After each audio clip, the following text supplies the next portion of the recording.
Good evening, class. My name is Nerio Ruiz, and today for Discussion Forum 1, we're going to talk about the importance of religion in early America as a cohesive social bond.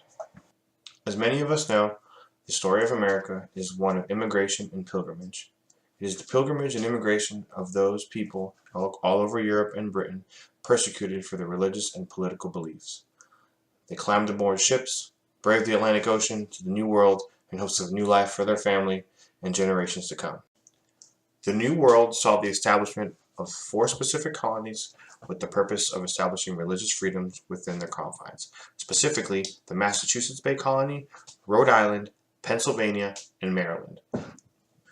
John Winthrop and the Puritans in the Massachusetts Bay Colony would create a hostile environment and one of religious intolerance. Although they did make great strides in government and education, such as increasing the literacy rate by teaching children how to read because they believed if you knew how to read, you could read the Bible, as well as establishing local governments through the Mayflower Compact, which would greatly influence the Articles of Confederation and the Constitution of the United States of America that followed.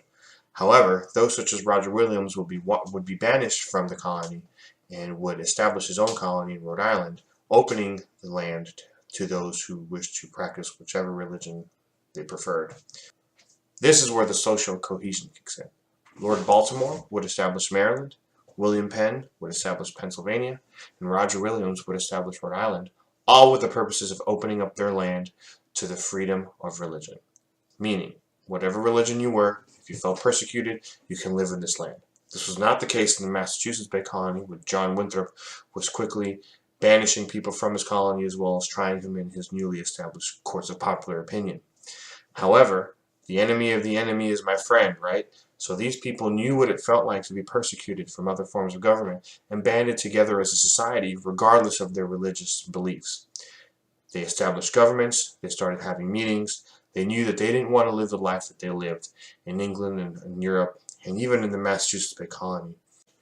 Our founding fathers knew that religion was very important to the colonists of the time, whether it be religious toleration or religious persecution or the lack thereof in their new world. They would write their Constitution and the Declaration of Independence specifically outlawing the persecution of religion. Even though God and the Bible and their Creator are not specifically outlined in these documents, it is very clear that they did not want to establish a government religion or have religion influence the government in any official manner.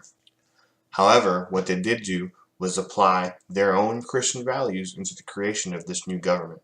They knew that God had granted human beings certain inalienable rights that neither religion, other religious sects, or the government could infringe upon. This was so important to them that they instituted in the First Amendment of the Constitution which became the Bill of Rights.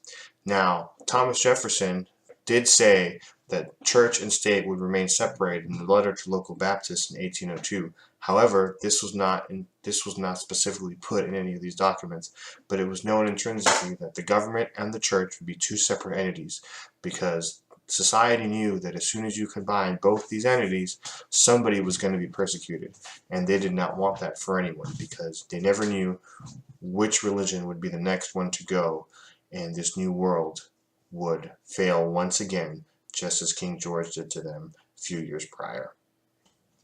In conclusion, religion had a huge impact on early America and the creation of this new government. Although not an official Christian nation, the founding fathers would apply their Christian values and the teachings from the Bible into the framework of the Constitution and the new government.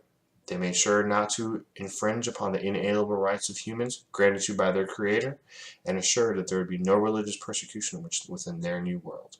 They knew that this was the path to success, and their Christian values would lead them to essentially the promised land, which is the America that we know and love today. Thank you for listening. I hope you learned something. I know I did, and I'm eager to hear your feedback in the comments below. Have a good evening.